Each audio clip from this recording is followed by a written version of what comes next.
মুসলমান ব্যক্তি জীবন, সমাজ জীবন, রাষ্ট্র জীবন, শিক্ষা জীবন, সাংস্কৃতিক জীবন, রাজনৈতিক জীবন, আইন আদালত, যুদ্ধ, শিক্ষা, সংস্কৃতি, পোশাক আশাক, ইবাদত বন্দেগী জীবনের কোন ক্ষেত্রে অন্য কোন ধর্ম, কোন মতবাদ, কোন আদর্শকে গ্রহণ করতে পারে না।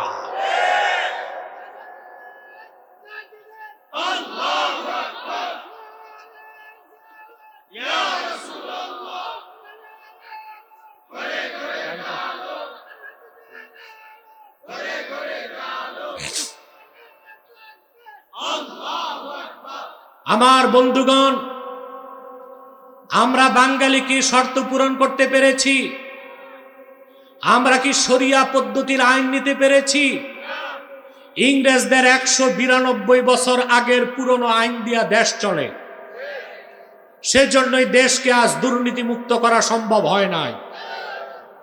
শরীয়তকে বাদ দিয়া, ইসলামী রাষ্ট্র ব্যবস্থা বাদ দিয়া, কোরআন সুন্নাহর আইনকে বাদ দিয়া হাজারো সংস্কারের মাধ্যমে বাংলাদেশকে ঠিক করা সম্ভব হবে না। হবে? কিছু পেয়েছেন? আশাও করতে পারেন না। আপনাকে ফিরে আসতে হবে ইসলামের দিকে, রাসূলুল্লাহর সুন্নাহের দিকে। এর বাইরে আপনি সমাজ ও রাষ্ট্রে, পরকালীন জীবনে, ইহকালীন জীবনে কল্যাণ, সফলতা, মুক্তি, সুখ, সমৃদ্ধি, নিরাপত্তার কোনো আশা করতে পারেন না। অন্য কোনো ধর্ম থেকে কিছু নেওয়া যাবে? কথা বলে না। এখন একটা প্রশ্ন নাস্তিকরা করতে পারে, আমি বলবো। নাস্তিকদের খপ্পরে আবার কিছু মৌলবীও পড়ে গেছে। বাংলাদেশে এখন বক্তার অভাব নাই। বক্তা, তক্তা, প্রবক্তা, মোটিভেশনাল স্পিচার,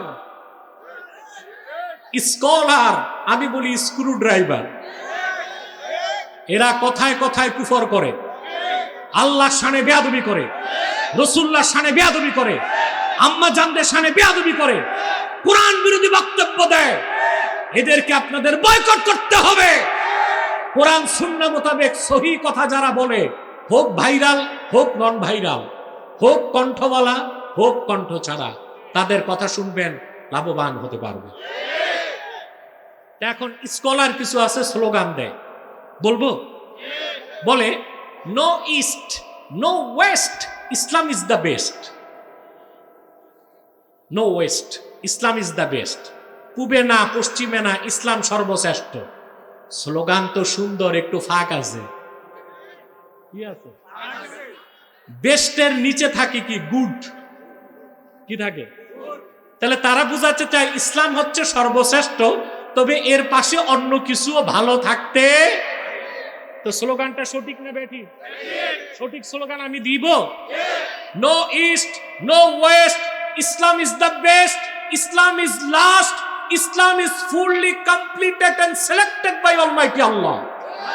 ইসলাম শুরু, ইসলাম শেষ, ইসলামই সর্বশ্রেষ্ঠ এবং পরিপূর্ণ, আল্লাহ কর্তৃক প্রেরিত, রাসূলুল্লাহ কর্তৃক আনিত।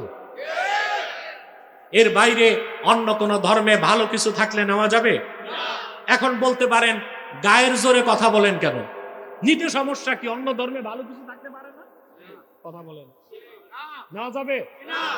নেওয়া যাবে না। দলিল লাগবে না? আমি একটা দলিল দিব আর একটা যুক্তি দিব, ঠিক আছে? দলিল হচ্ছে,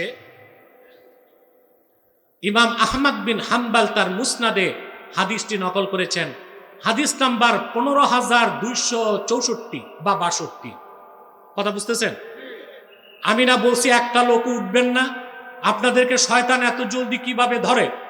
কিছু মানুষ আছে ভ্যালিড চলে গেছে, শীতে অস্থির হয়ে গেছে, তারপর আলহামদুলিল্লাহ কোরআন প্রেমিক মানুষগুলোকে শয়তান হাত দিতে পারে নাই। আলহামদুলিল্লাহ বলে, মাথাটাও নড়বে না।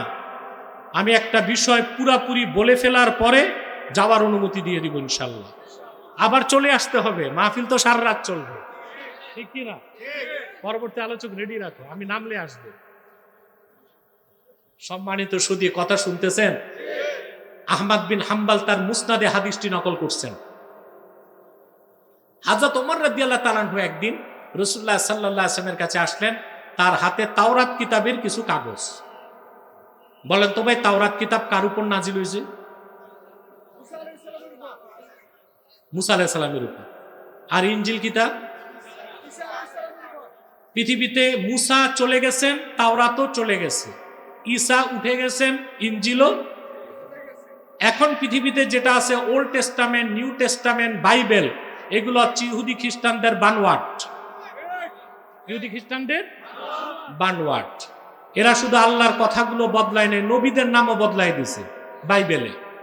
যেমন সলোমান নবীর নাম লেখছে সলোমন, দাউদের নাম ডেভিড, ইলিয়াসের নাম এলসিস, ইদ্রিসের নাম অদ্রিত, মুসার নাম মোশি, ঈসার নাম জেসাস, ইউসুফের নাম ইউসেফ, ইব্রাহিমের নাম আব্রাহাম। নওয়াজবিল্লাহ কইবেন না? কিছু বলবেন? বসে, তোমরা দাঁড়ায় আছো কেন? বসো না তো। যারা আব্দুল হাই, আব্দুল হাই স্যার, প্রিয় ভাইরা, কষ্ট দিয়ে ফেললাম? যারা আল্লাহর কিতাবগুলি বদলায় ফেলছে, নবীদের নাম বদলানো তাদের পক্ষে অসম্ভব ছিল? তো রাসূলুল্লাহর জামানায় তাওরাত কিতাবে কিছু কথা সত্য ছিল, কিছু কথা, বাকিটা সব বরবাদ হয়ে গেছিল। হযরত ওমর তাওরাত কিতাবের কিছু পৃষ্ঠা নিয়ে রাসূলুল্লাহর সামনে উপস্থিত। আল্লাহর হাবিব বললেন, ওমর তোমার হাতে কি? তিনি বললেন, বানু কুরাইজাতে আমার এক দুঃসম্পর্কের ইহুদি ভাই আছে, সে তাওরাত কিতাবের মূল বক্তব্য লিখে দিয়েছে, এটা আমার হাতে। কথাটি শোনার সঙ্গে সঙ্গেই আল্লাহর হাবিব সাল্লাল্লাহু আলাইহি ওয়াসাল্লাম এত বেশি রাগান্বিত হলেন, ওনার নূরের চেহারায় রাগের প্রকাশ ঘটল। হাদিসের রাবি বলেন, আমি হযরত ওমরকে বললাম, আলা তারা বিওয়াজহি রাসূলিল্লাহ সাল্লাল্লাহু আলাইহি ওয়াসাল্লাম, ওরে ওমর, তোমার এই কথায় রাসূলুল্লাহ কতটুকু নারাজ হয়েছেন তুমি কি তা দেখো না? বুঝতে পেরে হযরত ওমর আল্লাহর হাবিবের সামনে যে হাঁটু গেড়ে বসে গেলেন আর পড়তে লাগলেন, রাদিতু বিল্লাহি রাব্বা, পড়েন, রাদিতু বিল্লাহি রাব্বা ওয়া বিল ইসলামি দীনা ওয়া বি মুহাম্মাদিন সাল্লাল্লাহু আলাইহি ওয়াসাল্লাম রাসূলা। আল্লাহর হাবিবের গুসা চলে গেল। তারপর আল্লাহর হাবিব যে নসিহত করলেন, আমি হাদিস শরীফ থেকে তা শোনাচ্ছি, কান পেতে শুনতেছেন? কানে শুনবেন, মনের পাতায় লিখবেন। আল্লাহর হাবিব বললেন, লাউ আসবাহা ফীকুম মূসা আলাইহিস সালাম সুম্মা ইত্তাবা'তুমুহু ওয়া তারাকতুমুনি লাদালালতুম। ও সাহাবীরা, এখনো যদি পয়গম্বর মূসা তোমাদের মাঝে জীবিত থাকতো, তোমরা যদি মূসার অনুসরণ করে আমার অনুসরণ বাদ দাও, তোমরা পথভ্রষ্ট হয়ে যাবে। অন্য হাদিস ইমাম আহমদ বিন হাম্বল রওয়ায়াত করেছেন, রাসূলুল্লাহ সাল্লাল্লাহু আলাইহি ওয়াসাল্লাম বলেছেন, লাউ কানা মূসা হাইয়া মা ওয়াসিআহু ইল্লা ইত্তিবাই। যদি নবী মূসাও এখনো বেঁচে থাকতো, আমি মুহাম্মদ সাল্লাল্লাহু আলাইহি ওয়াসাল্লামের অনুসরণ করা ছাড়া তার মুক্তির কোনো বন্দোবস্ত থাকতো না। তাহলে যদি ইসলামের বাইরে, রাসূলুল্লাহর সুন্নাহের বাইরে অন্য ধর্মের ভালো কিছু নেওয়ার তো প্রশ্নই আসে না। মুসা নবীর তাওরাতের কিছু যদি না নেওয়া যায়, ঈসা নবীর ইনজিলের কিছু যদি নেওয়া না যায়, অন্য কোন আদর্শ, মতবাদ, ধর্মের ভালো কিছু নেওয়া যাবে? আর দলিল লাগবে? কিছু মানুষ আছে যুক্তিবাদী, যুক্তি পছন্দ করে। একটা যুক্তি দিব? আমি মাহফিলে কৌতুক, যুক্তি, বদমাশি, ফাইজলামি এগুলো করি না। এতে মাহফিলে নূর থাকে না, হাসাহাসি হয়, আর কিছু বাচ্চা ছোকরা এরা আনন্দ পায়। এটা তো আর মাহফিল হয় না, এটা মেলায় রূপ নেয়। আমাদের বক্তাদের উচিত এগুলো না করা, ঠিক না? আমি একটা যুক্তি দিচ্ছি আপনাদেরকে। আপনারা ওষুধ খান, কথা বলেন, তবে আপনি শুনলে অবাক হবেন, নেপাল ভুটানের গরিব রাষ্ট্রে ওষুধ যত নির্ভেজাল, তার চেয়েও ভেজাল ওষুধ বাংলাদেশে। আমি এই সরকারকে 12 মাস আগে আমার কিছু অনুরোধ এই সরকার রেখেছে। আমি আজ থেকে 15 মাস আগে সরকারকে বলেছিলাম লালমনিরহাটে একটা এয়ার বেস করতে। সরকার সেটা করতেছে আলহামদুলিল্লাহ। 7 সিস্টার যেন কাটা যায়, সেটা হচ্ছে। ভারতের সাথে যেন বাণিজ্য সম্পর্ক কমায় দেওয়া হয়, এটাও হয়েছে আলহামদুলিল্লাহ। আমি বলেছিলাম দুইটা খাতে আমাদের সংস্কার দরকার, একটা শিক্ষা খাতে আর একটা হচ্ছে চিকিৎসা খাতে। শিক্ষা খাতে কেন? আমাদের দেশে যে শিক্ষা ব্যবস্থা আছে, এই শিক্ষা ব্যবস্থায় ভালো আল্লাহওয়ালা বুজুর্গ হয় না, কোনো বিজ্ঞানীও হয় না, দার্শনিকও হয় না, গবেষকও হয় না, সব হয় শুধু অফিসার। কি হয়? এত অফিসার দিয়া কি করব? যত অফিসার তত ঘুষ। যত অফিসার। ঢাকা বিশ্ববিদ্যালয় প্রতিষ্ঠিত হয়েছে 1921 সালে। 100 বছর পার হয়ে গেছে, একজন বিজ্ঞানী তারা দিছে আমাদের? উন্নত বিশ্বে নৌকা থেকে শুরু, এখন তারা সাবমেরিন বানিয়েছে, আর আমরা বাঙালি নৌকাতে শ্যালো মেশিন ফিট করে ট্রলারে রূপ দিছি। আমাদের দেশের জাতীয় বাহন কোনটাকে বলা যায়? রিক্সা। জাতীয় বাহন না, এরকম কোনো সিগনিফিকেশন নাই যে কোনটা জাতীয় বাহন। বলি যদি জাতীয় বাহন কি হবে, রিক্সাকে বলতে হবে। এই রিক্সা পৃথিবীর কোন দেশ থেকে আমদানি হয়েছে জানেন? বলেন তো একদম। জাপান। জাপান জাপান রিক্সা বানালো, আমরা এই রিক্সাকে আপন করে নিলাম। জাপান এখন রকেট পাঠাচ্ছে, আর আমরা রিক্সাতে মোটর ফিট করে টেসলা বানাইলাম। তা আমরা এমন এক শিক্ষা ব্যবস্থা পেয়েছি যেখানে না আল্লাহ বুজুর্গ লোক হয়, না ভালো বিজ্ঞানী দার্শনিক হয়, সব হয় অফিসার ঘুষ খাওয়ার জন্য। আমাদের শিক্ষা ব্যবস্থাকে বদলাতে হবে। প্রাইমারি থেকে বিশ্ববিদ্যালয় পর্যন্ত প্রত্যেকটা স্তরে কোরআন সুন্নাহ শিক্ষাকে বাধ্যতামূলক করতে হবে। সাথে বিজ্ঞান, ভূগোল, ইতিহাস, প্রযুক্তি, artificial intelligence, robotic science, computer science, physics, chemistry, zoology, botany, cosmology সব থাকবে। এই শিক্ষায় শিক্ষিত হলে একজন নাগরিক হবে যোগ্য মুসলিম, আরেকদিকে হবে যোগ্য বিজ্ঞানী, দার্শনিক, কবি, প্রযুক্তিবিদ, এসপি, ডিসি, সচিব, আমলা, কামলা। ঠিক কিনা বলে?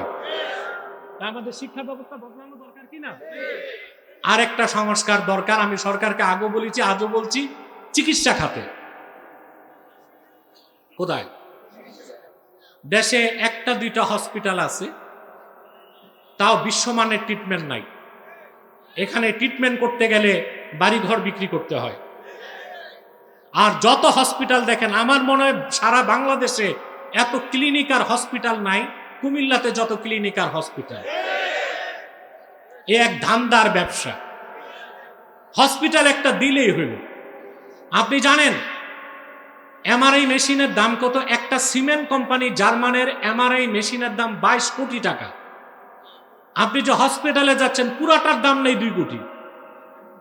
কথা বলেন, এখানে আপনি কি ট্রিটমেন্ট পাবেন? এটা দেখার দায়িত্ব সরকারের, এটা দেখে না।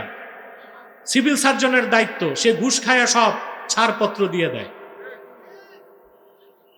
তো বলছিলাম আমাদের চিকিৎসা খাতকে ঠিক করতে হবে। সেজন্য কি দরকার? ভালো ডাক্তার, ভালো হসপিটাল, আর সবচেয়ে বেশি দরকার নির্ভেজাল ঔষধ। আমাদের ওষুধগুলো ভেজাল, এগুলোতে র ম্যাটেরিয়াল কম, আটা ময়দা বেশি, আর জিঞ্জিরায় যে ইনজেকশন হয় সব ডাবের পানি। তো যে কথা বলছিলাম, যুক্তি দিচ্ছি, একটা যুক্তি। ক্যান্সারের কেমোথেরাপি সবচেয়ে বেশি দাম। এটা যদি বিদেশেরটা কিনেন, এক শিশির দাম 1 লাখ টাকা। এখন আপনি এক শিশি কেমোথেরাপি কিনছেন, ওখানে তারিখ লাগবে না? কথা বলেন। তারিখ দেওয়া আছে 2026 জানুয়ারি 8 তারিখ রাত 12টা পর্যন্ত টাইম। 2026 8ই জানুয়ারি রাত 1টায় এই শিশির দাম কত? কিনছেন তো 1 লাখ টাকা দিয়ে, 1 পয়সা না, কারণ ডেট এক্সপায়ার্ড, মেয়াদ। মুসা নবী আল্লাহর কাছ থেকে যে শরীয়ত এনেছেন তার মেয়াদ চলে গেছে। ঈসা নবী যে দিন এনেছিলেন তার মেয়াদ চলে গেছে। আর আল্লাহর আখির নবী মুহাম্মদ সাল্লাল্লাহু আলাইহি ওয়াসাল্লাম 1500 বছর আগে যে দিন ইসলাম এনেছেন তার মেয়াদ ছিল, আছে, কিয়ামত পর্যন্ত থাকবে। সেই ইসলামের বাইরে যে অন্য কোনো ধর্মতন্ত্র মতবাদ থেকে ভালো কিছু থাকলেও নেওয়া যাবে না। ওগুলো কোনোটা মেয়াদ চলে গেছে, কোনোটা বাতিল, কোনোটা ভেজাল, কোনোটা বিষ। সেই জন্য আল্লাহ তাআলা বলেছেন, কুল ইন কুনতুম তুহিব্বুনাল্লাহ ফাত্তাবিউনি ইউহিব্বুকুমুল্লাহ। হাবিব আমার মুহাম্মদ সাল্লাল্লাহু আলাইহি ওয়াসাল্লাম, আপনি বলুন, যদি তোমরা আল্লাহকে ভালোবেসে থাকো, আমার অনুসরণ করো, আল্লাহ তোমাদেরকে ভালোবাসবেন, আর তোমাদের জিন্দেগীর সব গুনাহ মাফ করে আল্লাহ তোমাদের জান্নাত দিয়ে দিবেন। রাসূলুল্লাহর অনুসরণ ঐচ্ছিক না আবশ্যিক? পরের আয়াতে আল্লাহ বলেছেন, কুল আতিউল্লাহ ওয়ার রাসূলা ফাইন তাওয়াল্লাউ ফাইন্নাল্লাহা লা ইউহিব্বুল কাফিরিন। মুহাম্মদ সাল্লাল্লাহু আলাইহি ওয়াসাল্লাম, আপনি আরো বলুন, তোমরা আল্লাহর আনুগত্য করো, তার রাসূলের আনুগত্য করো। যদি এই কথা থেকে তারা মুখ ফিরিয়ে নেয়, তারা কাফের, আর আল্লাহ রাব্বুল আলামিন কাফেরদেরকে ভালোবাসেন না। সাদাকাল্লাহুল আযীম ওয়া সাদাকা রাসূলুহুন নবিয়ুল কারীম ওয়া নাহনু আলা যালিকা মিনাশ শাহিদিন ওয়াশ শাকিরিন আলহামদুলিল্লাহি রাব্বিল আলামিন। এই আমার সাথে না তোমাদের ওয়াদা, আমি উঠার আগে উঠবা না? বসো, আর কষ্ট দিচ্ছি না। কয়েকটা জরুরি কথা বলে চলে যাচ্ছি আমি। এখানে আপনারা বিভিন্ন দলমতের লোক আছেন না? কথা বলেন। বাংলাদেশে এখন সবাই ঐক্য চায়। ইউটিউবার বসো, বসো, তোমরা বসো। বাংলাদেশে সবাই কি চায়? আপনারা চান? আমি ঐক্য চাই। আমার এটা বড় স্বপ্ন, যে জন্য আমি কাজ করি। আমি চাই খেলাফার ভিত্তিতে বাংলাদেশে ইসলামী রাষ্ট্র হবে। তবে এর আগে সংসদ খালি রাখা যাবে না। ইসলামের পক্ষে কথা বলার জন্য যত বেশি সম্ভব লোক আমরা চাই সংসদে যাক, ঠিক না? কিন্তু আমি একটা জিনিস প্রচার করি বাংলাদেশে, আমি অরাজনৈতিক ঐক্য চাই। কারণ রাজনৈতিক ঐক্যের চেয়ে আল্লাহর দ্বীনের স্বার্থে অরাজনৈতিক ঐক্য বেশি দরকার। আপনারা এই হাজার হাজার লোক বসে আছেন না? কথা বলেন। আমি বয়ান করতেছি, শুনতেছেন না? এটা কুমিল্লা কত আসন? বলেন নাউজুবিল্লাহ জোরে। আমি নিজে যদি এই আসনে দাঁড়াই, যত লোক আছেন 3/1 লোক আমাকে ভোট দিবেন? জি না। সত্যটা কর্মী আসা, জি না। এইটা আমাদের দেশের অনেক পীর সাহেব, অনেক আলেম, অনেক বক্তা বুঝে না। মাঠে যা থাকে মনে করে এই সব আমার ভোটার, পরে নির্বাচনের পর দেখে পাশের আগে বাস। জামানত গেছে। মাশাআল্লাহ, নুরুজ্জামান সাহেব, মাওলানা নুরুজ্জামান সাহেব এসেছেন, বসেন। এই আবেদপুরের সবচেয়ে পুরনো আলোচকদের একজন মাওলানা নুরুজ্জামান সাহাব, তিনি এসেছেন, বক্তব্য রাখবেন, ধৈর্যের সাথে বসবেন। কথা শুনতেছেন? তো আমি যখন রাজনৈতিক প্রশ্ন আনবো, আপনারা ভাগ হয়ে যাবেন। জামাত একদিক, বিএনপি একদিক, এনসিপি একদিক, আওয়ামী লীগ আরেক দিক। সেজন্য আমি বলি যে আমি দ্বীনের স্বার্থে অরাজনৈতিক ঐক্য চাই। 3টি স্বার্থে আমরা এক হয়ে যাব। কয়টি স্বার্থে? জোরে বলেন। ইসলামের সুমহান স্বার্থ রক্ষায় আমরা ঐক্যবদ্ধ হয়ে যাব। রাজি আছেন? মুসলমানদের মৌলিক দাবি আদায় আমরা এক হয়ে যাব। আর বাংলাদেশের স্বাধীনতা রক্ষায় আমরা ঐক্যবদ্ধ হয়ে যাব। আমাদের এই 3টি স্বার্থের বিরুদ্ধে বাংলাদেশে কাজ করতেছে 3টি অমুসলিম সম্প্রদায়। তার মধ্যে সবচেয়ে নিকৃষ্ট হচ্ছে কুখ্যাত কাদিয়ানি সম্প্রদায়। তারা কাফের এবং অমুসলিম। তাদেরকে যারা কাফের বলবে না, তারাও কাফের। কারণ তারা আকীদা খাতমে নবুয়তকে বিশ্বাস করে না, যে বিষয়ে আমার ছাত্র মাওলানা আব্দুর রহমান জাবিরি আপনাদেরকে বক্তব্য শুনিয়েছে। তো আকীদা খাতমে নবুয়ত যারা বিশ্বাস করবে না, তারা মুসলমান না কাফের? তারা কাফের। তারা আল্লাহর আখিরি নবী মুহাম্মদ সাল্লাল্লাহু আলাইহি সাল্লাম আল্লাহর শেষ নবী, এই কথা তারা বিশ্বাস করে না। বলেন নাউজুবিল্লাহ। সেজন্য তারা কি? চিল্লায় বলেন, তারা কি? তাদেরকে যারা কাফের বলবে না, তারা কি? মানুষকে ধোঁকা দিতে তারা মুসলমানদের মতো দাড়ি রাখে, টুপি লাগায়। তাই বলে তারা মুসলমান হবে? বলেন, নাম রাখলে মুসলমান হবে? দাড়ি তো অনেকেই রাখে, তাতে সমস্যা কি? রবি ঠাকুরের দাড়ি ছিল না? সে কি মুসলিম ছিল না মুসলিম? নাম রাখলে মুসলমান হওয়া যায়?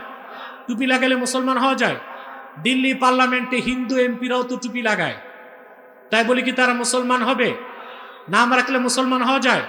এক শয়তান বোতলে পেশাব করে উপরে নাম লেখছে শরবত, এটা কি শরবত হবে? ভিতরে কি?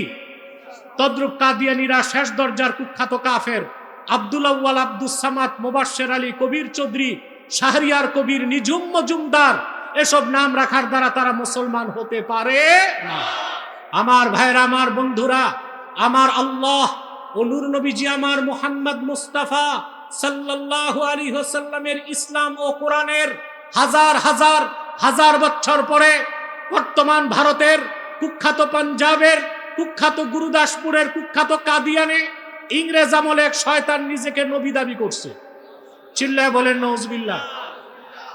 ওই শয়তানটার নাম রেখেছিল তার বাপ মির্জা গোলাম আহমদ কাদিয়ানি।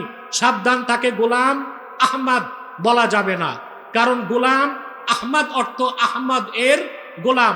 কোন কাফের কোনদিনও গোলাম আহমদ এর গোলাম হতে পারে না। আর কাদিয়ানের কাজ্জাব ছিল শেষ দরজার কুখ্যাত কাফের, সে গোলাম আহমদ এর গোলাম ছিল না, সে ছিল কুখ্যাত শয়তানের কুখ্যাত গোলাম।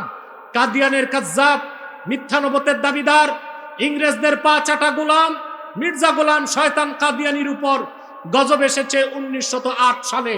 যখন গজব এসেছে, কাদিয়ানের কাজ্জাব, মিথ্যা নবুয়তের দাবিদার মির্জা গোলাম শয়তান কাদিয়ানি 1908 সালে ধ্বংস হয়ে কুখ্যাত জাহান্নামের কুখ্যাত কুকুরে পরিণত হয়েছে, তার অনুসারীরা ধ্বংস হয়েছে। বর্তমানে কিছু কাদিয়ানি বাংলাদেশে আছে, নাম পরিবর্তন করে করে তারা মিথ্যা পরিচয় দেয়। কখনো নিজেদের পরিচয় দেয় আহমদি জামাত, কখনো বলে আহমদিয়া জামাত, কখনো বলে আহমদি সম্প্রদায়, কখনো বলে আহমদিয়া সম্প্রদায়, কখনো বলে আহমদি মুসলিম জামাত, কখনো বলে আহমদিয়া মুসলিম জামাত। সাবধান, যত কাদিয়ানি ছিল আছে থাকবে, তারা কেউ আহমদি জামাত নয়, আহমদিয়া জামাত নয়, আহমদি সম্প্রদায় নয়, আহমদিয়া সম্প্রদায় নয়, আহমদি মুসলিম জামাত নয়, আহমদিয়া মুসলিম জামাত নয়, তারা শয়তানি জামাত, কুখ্যাত জাহান্নামের কুখ্যাত কুকুরের দল। আমাদের সকল দলের একটাই দাবি, অনতিবিলম্বে স্বাধীন বাংলায় শয়তান কাদিয়ানীদেরকে রাষ্ট্রীয়ভাবে অমুসলিম ঘোষণা করতেই হবে, করতেই হবে, করতেই হবে। এই দাবি আদায়ে যদি তাহরিকে খাতমে নবুয়ত বাংলাদেশ জান ও মাল দেবার ডাক দেয়, কারা কারা প্রস্তুত আছেন হাত তুলে দেখা।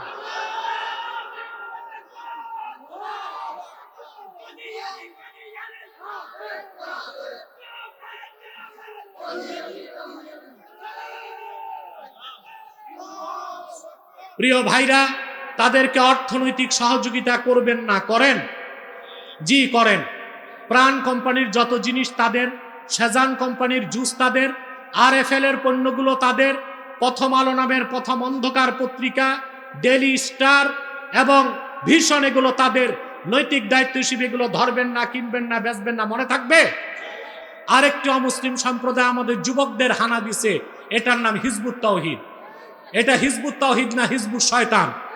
এটাও ইহুদিদের আবিষ্কৃত একটি দল, যারা বলে ছেলে মেয়ে বিয়ে ছাড়াও সম্পর্ক করতে পারে, বলে দাজ্জাল বলতে কিছু নাই, নামাজ বলে না, বলে নুমাজ, ইসলাম বলে না, বলে ইসলাম, আবার বলে নামাজ হচ্ছে ট্রেনিং, উজু থাকলেও হবে, উজু ছাড়াও হবে। নাউজুবিল্লাহ বলবেন না? আর একটি অমুসলিম সম্প্রদায় আপনাদের স্বাধীনতায় হাত দিতে চায়, এটা হচ্ছে খ্রিস্টান মিশনারি, তাদের ঈসাই জামাত। এই পর্যন্ত তারা 2.5 লক্ষ পরিবারকে খ্রিস্টান বানিয়েছে। তাদের উদ্দেশ্য হচ্ছে বাংলাদেশের একটা ভূখণ্ড আলাদা করে তারা খ্রিস্টান রাষ্ট্র বানাবে। তা হতে দিবেন? এক সাগর রক্তের বিনিময়ে তা হতে দেওয়া হবে না। আমি আপনাদের কল্যাণ চাই। আমি চলে যাচ্ছি। আমি কোনো দোয়াও করছি না, পরবর্তী আলোচক বিব্রত বোধ করবে। আমি দোয়া চাই আমাদের বংশের মুরব্বী, যিনি 50 বছর এসেছেন, ওজায়ের আহমদ আতিকি রহমতুল্লাহর জন্য। দোয়া চাই ওনার ভাতিজা জামাতা আমার ভাই মাওলানা আয়াজ আহমদ সিদ্দিকী জুবাইরের জন্য, তার সাহেবজাদা মাআজ সিদ্দিকী জনপুরীর জন্য। এখানে আব্দুল হাই সাহেব আছেন, কমিটির লোকজন আছেন, তাদের সবার জন্য আমি দোয়া চাই। ওয়াখির দাওয়ানা আলহামদুলিল্লাহি রাব্বিল আলামিন। না, মুনাজাত করব না। আসসালামু আলাইকুম ওয়া রাহমাতুল্লাহি ওয়া বারাকাতুহু। দান বাক্স আছে, দান বাক্সে কিছু কিছু দিয়ে যাবেন। এই চারটে ধরো। আমাদের